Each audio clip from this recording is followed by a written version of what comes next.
No Rio de Janeiro, a sensação térmica chegou a Repete 60. o pecado e o diabo. As chances de vencer o aquecimento global para nossa vida.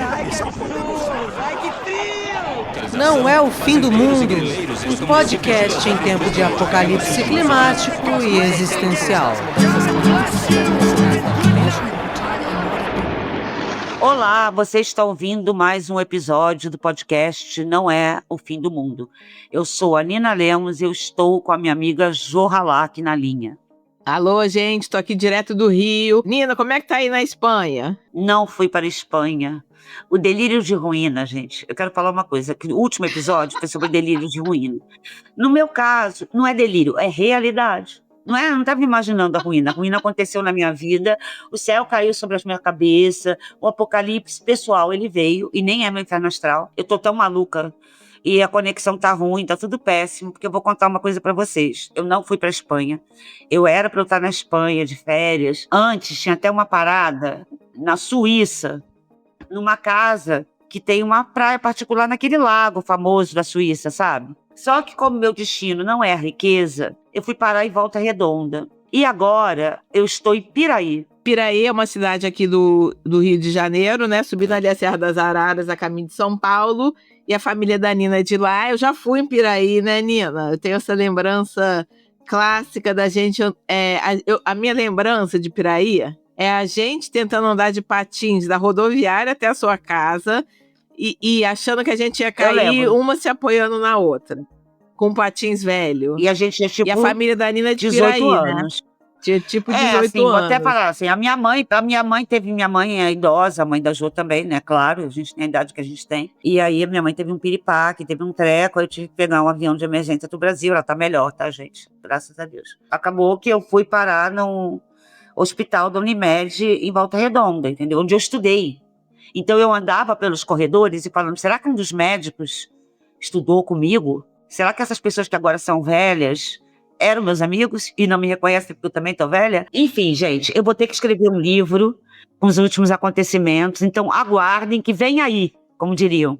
Vem aí um romance, porque é muita coisa que aconteceu, muito louco. É tipo um Em Busca do Tempo Perdido? Olha, na verdade, é mais o livro A Morte do Pai, do Karl Rolf Knausgaard, que é um do meu escritor contemporâneo favorito, que é um norueguês.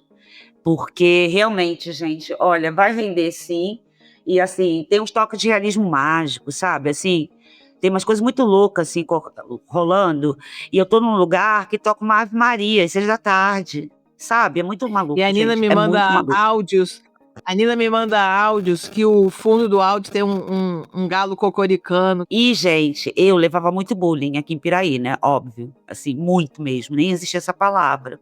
Eu andava na rua, eu gritando, maconheira, Olívia Palito. Tipo, eu inventei o bullying em Piraí. E aí eu tava aqui, né, sentada ali na padaria aqui de Piraí, aí chegou um homem e falou, você é a Nina Lemos? Eu falei, sou. Aí ele falou, eu sou seu fã, gosto muito do seu trabalho, você quer participar do podcast da cidade?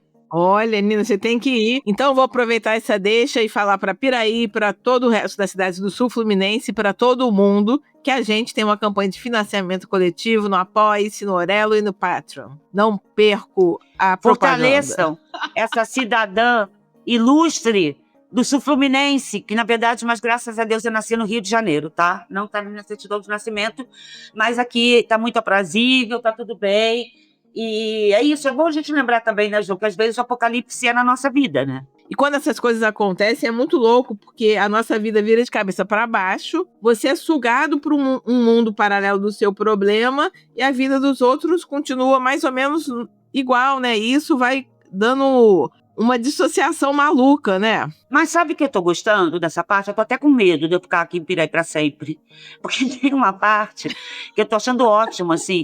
Hoje, por exemplo, a Jo me mandou uma mensagem que era assim, olha, o Milei foi apedrejado. Eu pensei, ai, caguei, entendeu? Então tem uma parte, assim, de não ligar pro que tá acontecendo no mundo, que eu tô achando relaxante. Sim, e daí pra você que tá nesse mundo paralelo, eu vou te contar do Milei apedrejado, porque foi bizarro. Ele foi tentar fazer uma campanha e ele começou o povo se revoltou, né? Porque lá estão rolando vários escândalos e ele é o Milei. De repente o repórter começa a falar estão atacando o presidente, estão atacando o presidente, se complicou. E depois ele falou uma frase maravilhosa que é vuelen pedras. Tipo assim, começaram a atacar pedra, literalmente. Ele teve que sair correndo na sua vanzinha, fugindo do povo argentino. Se vuelen pedras. Tudo em espanhol fica mais engraçado, né? Sensacional. Tudo em espanhol melhora. Agora, uma coisa você estava acompanhando. A fila cafona da H&M. Cara, como é que a gente vai chamar essa loja aqui no Brasil? Eu estava pensando também nessa questão. Para quem não sabe do que estamos falando da gigante de fast fashion sueca, que é um hit assim no mundo em todo, que vende roupa barata e que é assim uma das campeãs de greenwash do mundo. A gente já falou isso no episódio Nossas Roupinhas São as Culpadas, procurem. Mas essa loja foi abrir em São Paulo, logo no Shopping Guatemi, que é onde? Na Faria Lima. 2 Faria Limers. Shopping de luxo. Então, tipo, parando o trânsito. As filas dobram os quarteirões e tem, assim, engarrafamento na Faria Lima por causa de uma loja de fast fashion. Poluente. Que loucura, né? Porque eu acho que quando essas cadeias de fast fashion começaram a bombar, ainda tinha uma coisa de uma novidade, né? Hoje em dia, Sim. A gente compra ou pode comprar roupa em tanto lugar e hoje em dia, né, tem também pela internet, que eu achei que esse hype das lojas físicas e de uma loja mítica tinha meio acabado. Tinha uma loja que também estreou aqui, estreou é ótimo, uma loja que abriu no Brasil, que era Seven, não sei o quê. Seven, sei lá o quê. Ah, faliu essa loja. Sei lá, uma loja. Forever 17. Não, isso aí. Daí, essa loja, quando abriu, ela foi um mini hype, mas isso faz tanto tempo, né? Vai parecer uma coisa vintage. Eu pensei que você fazer uma grande fila para entrar numa loja que vai estar lá semana que vem e na outra. Mas tem uma coisa. Eu fiquei surpreendida com essa coisa de ter que estar na fila para hoje em dia, entendeu? Cara, mas tem uma coisa, assim, com todo respeito a São Paulo, aos amigos paulistanos, eu morei 20 anos em São Paulo, então eu posso falar. Cara, paulistano adora fila, né, Jô? Acho que tem um apeguinho ali todo especial, porque, assim, já teve fila em São Paulo pro Starbucks. Ai, gente, é muito cafona fazer fila pro Starbucks, pelo amor de Deus, senão boicotem o Starbucks. De Deus. Né? Boicotem o Starbucks. Não precisamos nem falar as razões. Procure saber e boicote. Já teve fila, até falando em coisas argentinas, quando abriu aquele negócio de alfajores, gente, era muita fila para comprar alfajores nos jardins. Também rodavam, ficavam horas, entendeu? Eles têm um apego. Olha o sino da igreja tocando. Quer ouvir? Ai, que maravilha. Eu tô de fora, mas o sino da igreja não é uma maravilha, não, Jô. Para você pode ser. Eu gosto de sino de igreja tocando. Sou mineira. Prefiro o sino. Eu também amo o sino, mas eu prefiro o sino da Ratal Schöneberg, que é a prefeitura que fica em frente à minha casa, né? Enfim, tem um sino ali em frente à minha casa, sempre em Berlim. Mas Berlim é uma outra vida. A vida que temos agora é do sino da Igreja de Santana. Voltando ao nosso assunto, que vai ser muito difícil falar de outro assunto nesse podcast que não seja a minha vida atual. Tá vendo? A Jo nem me deixa falar. Ela fica rindo da minha situação. Eu tô rindo amorosamente, porque eu tô quase anotando. O que temos agora é a Igreja de Santana. Você já tá escrevendo seu livro nesse podcast ao vivo. Porque a gente vai fazer e você tem que me ajudar no roteiro, porque eu acho que isso dá um puta filme, entendeu? Ontem, pra vocês terem uma ideia, a gente pode até postar essa foto. Eu mandei uma foto pra Jo e falei assim, estou dentro de um filme do Karim. Porque a minha vida, Karim Ainuz, meu amigo querido, que nunca ouviu esse podcast, beijo assim mesmo, virou muito um filme do Karim, entendeu? A minha vida e as paisagens, né? Então, uma mistura de Karim com Kleber.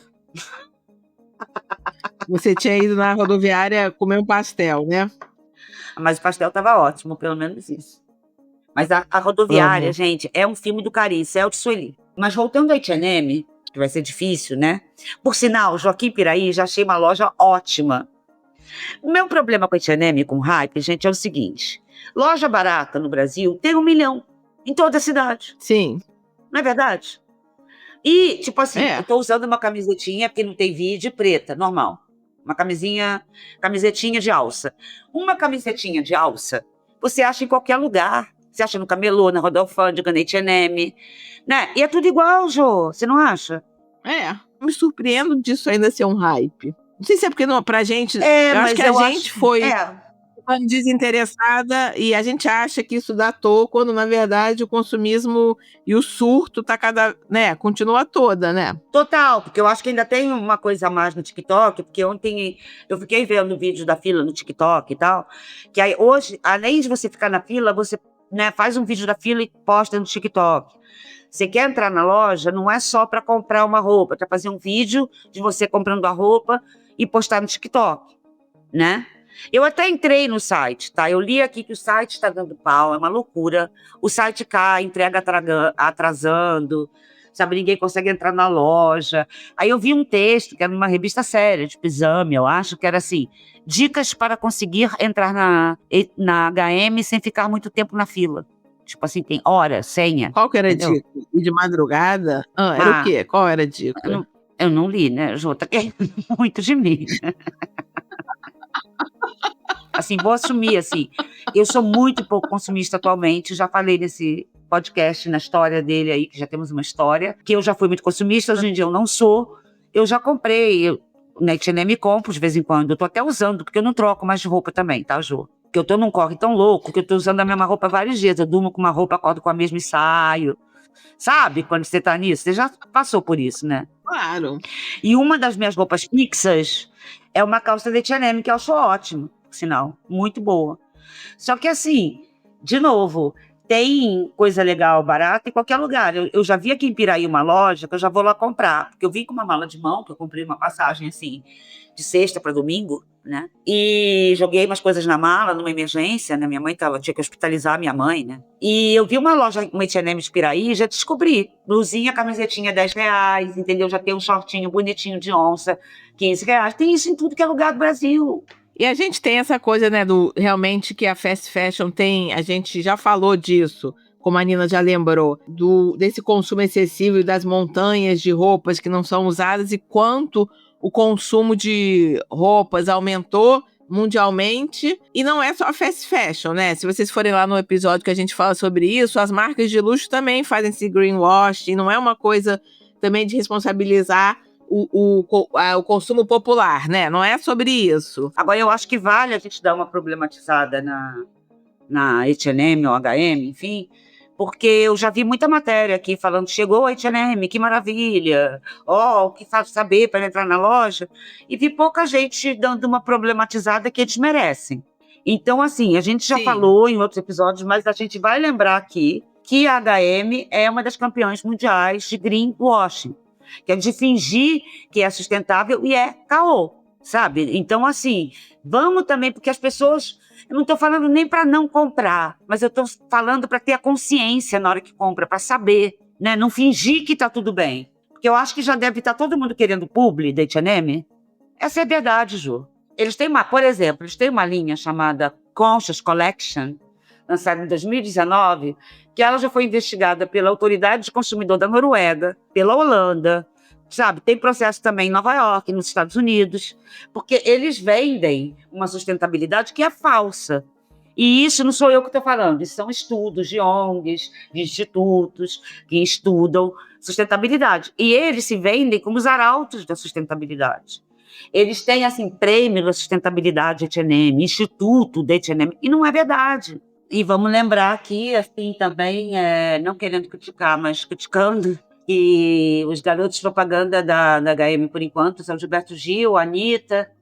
As pessoas, né, têm que ganhar o seu, né, assim, mas vamos lembrar que essa marca é uma marca acusada de muitas coisas feias, né, inclusive de destruição do cerrado brasileiro. Tem uma matéria aqui no site Eco Business falando que o algodão usado pela Zara e pela H&M estão destruindo o cerrado brasileiro. Então, assim, tudo bem, quer fazer anúncio, quer comprar, beleza, eu também compro. Não estou falando que eu não compro, que eu sou santa, mas vamos ter consciência e vamos discutir, né, os bagulhos, né, Ju? Ô, Nina, mas a gente está falando de moda e você falou que tem uma moda que tá bombando, que tem tudo a ver com esse seu momento.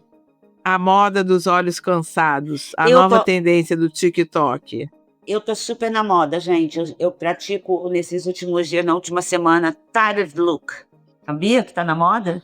Que é você fazer uma Ai, uma meu olheira Deus. falsa, com muita maquiagem, porque assim, as pessoas estão cansadas da perfeição, as jovens do TikTok, influencers de maquiagem, então a moda agora é você ficar desgrenhada e com cara descansada. Eu vou dar uma dica.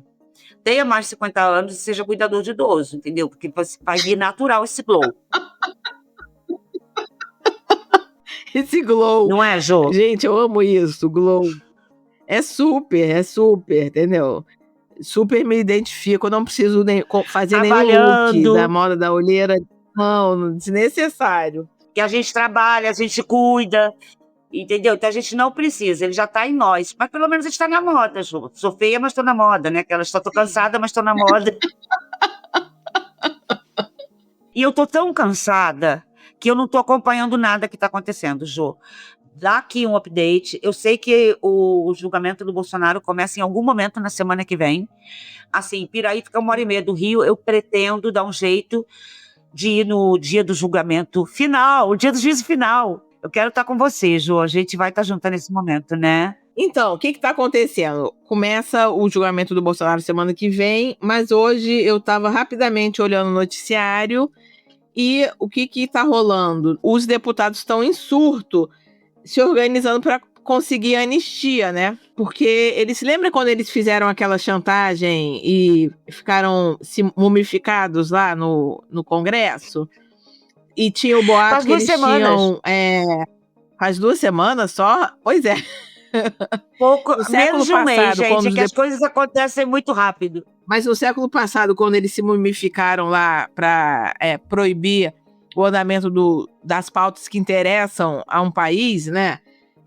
Tinha o boato de que eles estariam articulando um conchavo.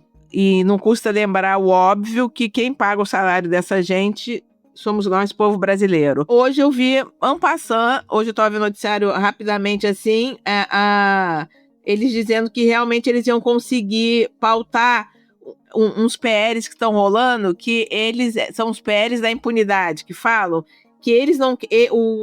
porque eles sempre tiveram aquele foro privilegiado, né? Por serem parlamentares.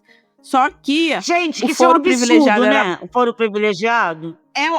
Você não acha, É um Vado? absurdo. Só que eu acho errado, mas a partir do momento em que o foro privilegiado, que seria eles serem julgados por instâncias superiores, começou a não funcionar, porque eles começaram a ser julgados, eles não querem mais foro privilegiado, entendeu? Então, eles estão mobilizando todo... Eu tô chocada. É o fim do mundo. É o fim do mundo. E então eles estão criando e mobilizando todo o Congresso, em vez de estar pautando coisas que precisam ser pautadas, como, por exemplo, a taxação dos super ricos, né? Eles paralisaram, porque agora eles estão com medo de serem pegos, porque tem também, por exemplo, no Supremo, eu acho que agora está sendo avaliado a coisa do orçamento secreto. Então, eles, com medo disso, eles estão criando um PL, acho que são 2 PLs que têm como objetivo eles escaparem de qualquer coisa que eles façam de errado. E o que eu vi hoje também no noticiário é que isso pavimentaria a anistia, porque o Barroso, ele na semana passada, ou essa semana também, que eu também já estou com confusão mental, ele cometeu o absurdo de fazer um pronunciamento ou fazer uma fala dizendo que o Bolsonaro ia ser julgado, mas que a anistia seria uma coisa política, ou seja, não interessa o julgamento. Se eles resolverem politicamente que o Bolsonaro não precisa ser preso, não vale nada fazer um julgamento. O Barroso, como se ele tivesse dado uma senha, falando assim, gente, a gente vai votar aqui, porém, se vocês quiserem depois anistiar, é uma coisa política e vai nessa. Barroso, eu quero fazer um parênteses aqui que eu vou fazer, a gente pode até fazer um episódio especial sobre isso. Ele paralisou a Justiça do Trabalho, porque ele quer aprovar no STF a precarização. E isso estou falando de jornalista, eu estou falando de qualquer precarizado, né, gente? Vamos combinar que somos todos, basicamente. Ele quer acabar com a CLT. Isso é muito... Uma nação inteira, ele quer acabar com a CLT. Então, assim, tem uma coisa, Jô, que também essas coisas, pessoas ficam assim, eu amo o STF.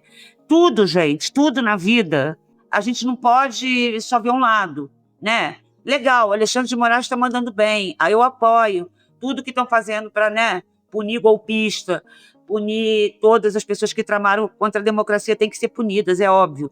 Mas eles são liberais que querem acabar com a CLT. Então, olho nisso também, que é muito importante. Não, e é isso que está acontecendo no mundo, né? O Trump ainda continua surtando e aqui no Brasil está tendo uma coisa importantíssima, que é o concurso do Mickey Feio. Ô, Jô, tem uma ideia, você devia participar. Eu participei, já mandei o meu desenho do Mickey Feio. Já participei. Eu amo.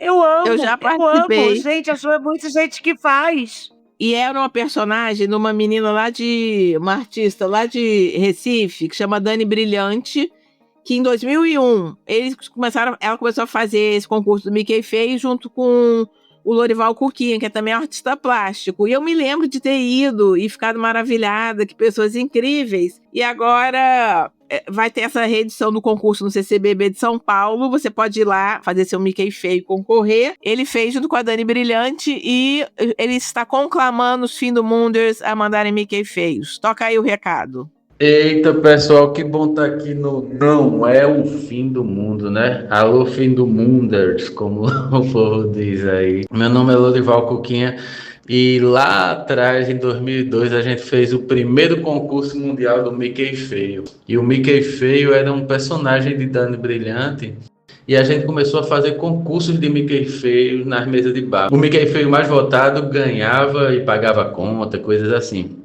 A gente acabou escrevendo numa mostra de arte contemporânea no Rio, no MAN, e a gente ficou captando Mickey Feios no Brasil todo e fora do Brasil também, na rua, em banquinhas. A internet nem era o que é hoje. E o Mickey Feio mais votado ganhava uma passagem só de ida para a Disneylândia. E depois saiu das mãos da gente, tendo outros concursos de Mickey Feio, realmente virou um meme. Nessa exposição CCBB, que trata da memetização atual, da memificação atual do Brasil, o Brasil é um país de memes, aí eles nos chamaram de novo para fazer o 80º concurso mundial do Mickey Feio. Aí vocês podem levar Mickey Feios que a gente cola lá, vai ter uma oficina de Mickey Feios no próprio CCBB e já tem um monte lá para vocês votarem. E o Mickey Feio mais votado também vai ganhar um prêmio, que são todos os Mickey Feios da exposição. E, Jô, só uma última coisa. Quais são os seus planos para o julgamento do Bolsonaro? Porque quando as pessoas ouvirem esse podcast, muitas delas já vai estar rolando, né? Porque começa na terça. Vou fazer uma pipoca e acho que eu vou acompanhar o julgamento. Eu acho que mesmo que a gente vá comemorar, né? É porque justiça precisa ser feita, né? Eles tentaram dar um golpe, milhões de golpes em um, né? Com planos de assassinato, é uma loucura, né? Eu acho que ainda hoje, né? Ainda tem uma violência pairando. Tem uma violência pairando. Eu sofri ataque em massa aí na época da eleição, em massa real, né? Registrado pela Abrage, por entidades, etc e tal, pelas coisas que eu escrevia. Melhorou bastante, mas eu nunca mais vou voltar a ser aquela pessoa, né, Jô? Eu acho que tem sempre pairando. Eu acho que o mundo mudou, que ele ficou mais perigoso para todos nós. E então não acho também que eu vou ficar assim super feliz, não. Eu acho que eu vou ficar muito assim vingada mesmo, porque é vingança mesmo, né, assim. Porque eu acho que é uma coisa pessoal até que a gente tem, né? Porque a gente foi muito... todo mundo que está ouvindo esse podcast, a gente espera que todo mundo que ouça seja contra o governo Bolsonaro, tenha sido resistência contra isso. Todos nós sofremos muito, né? Cada um da sua maneira. Então eu acho que eu tenho um sentimento mesmo assim de vou me vingar dessa gente, sabe assim? Então, assim, é mais de raiva do que de alegria, minha energia ainda. Tomara que um dia mude, mas eu tô sendo muito sincera. E eu acho que a gente, brasileiro, que vem de uma ditadura, né, muito recente, e a gente sabe que a Comissão da Verdade teve esse papel fundamental, porém, não tiveram punições como deveriam ter tido, e talvez não tiveram porque não tinha conjuntura política e tal. É muito importante a gente entender que o Brasil não pode ser o país do golpe, né? O Brasil tem um histórico gigante de golpes, né? A gente cresceu numa ditadura, depois a gente viu o golpe contra a nossa presidenta, depois a gente viu o golpe, né, para o Lula não poder ser presidente. É muito louco que eu vejo entre a gente que é de esquerda, entre o nosso pessoal, como a Jo fala, a gente é tão traumatizado com golpe que toda hora um de nós vira e fala assim, tá chegando golpe, tá vindo golpe, eu tô com medo de golpe. A gente teme golpe toda semana, gente, e não é para ser assim. Tipo assim, na Alemanha, onde eu moro, ou morava, tô brincando, eu moro, que tem milhões de problemas horrorosos lá, horríveis, né? A AfD crescendo, etc. Tem todos os seus problemas, mas não é um lugar que as pessoas temem golpe, porque não faz parte da rotina delas. Então não fica todo mundo assim, nossa, vai ter um golpe. Olha, o Merz falou isso e é golpe. Não, a gente fala, o Merz falou isso, que merda de governo. Mas não tem esse medo, é muito louco. A gente vive realmente com uma faca no pescoço do golpe, né, Ju? Sempre. E eu acho que a gente, enquanto país do sul global, que também concentra recursos, terras raras e tudo aquilo que a gente sempre fala por aqui, assim como vários outros países, né, do sul global, a gente realmente teve um histórico desses golpes que são arquitetados, né, pelos Estados Unidos, o que é isso, o que é aquilo, e hoje em dia a gente está vendo de novo isso, com essa palhaçada aí do Eduardo Bolsonaro, né? É muito, realmente, é isso que você falou, é um non-stop. Acaba um golpe, vai outro, daí não pode uma coisa, daí vai ter golpe na eleição, daí conseguiu que as pessoas fossem votar a pé porque bloquearam as estradas para os eleitores do Lula não votarem, daí tem a posse, daí tem golpe, daí, né, realmente isso tem que parar. Então eu acho que a gente vai comemorar porque chega de golpe. Chega de golpe, ditadura nunca mais, vamos falar todas aquelas coisas, né, Jô? Sem anistia, caralho. Eu acho assim que eu realmente vou pro Rio pro dia final, isso eu daria um jeito, e a gente pode até gravar uma parte do podcast ao vivo da gente acompanhando ali, comemorando, né? Vai ser legal isso, eu acho. Vai ser maravilhoso. Então venha. Então, até semana que vem, a gente vai estar no meio do julgamento do Bolsonaro, né, Jô? Então acho que a gente vai acabar comentando esse tema, mas ele não terá sido preso ainda, tudo indica. Se bem que hoje, isso eu consegui ver no meio da minha loucura. A polícia penal tá 24 horas lá na cola dele, porque eles têm medo que ele fuja até numa mala de um carro. Eu ia amar isso, Jô. Esse ia ser tão ridículo. Imagina se o Bolsonaro é pego porque ele estava fugindo na mala de um carro. É doido, né? Porque eles são muito covardes, né? Pô, tentou dar o golpe, fica aí e assume, né? Eles não têm histórico de atleta. Ali, enfim, você sabe. Agora, então não sabemos. Talvez ele até já esteja preso, mas a gente acha que não vai estar. Então, bom julgamento para todos vocês e anistia o caralho. No Rio de Janeiro, a sensação térmica chegou a Repete, o 60. pecado e o diabo? As chances de vencer o aquecimento global para a nossa vida. Não é o fim do mundo. Um podcast em tempo de apocalipse climático e existencial.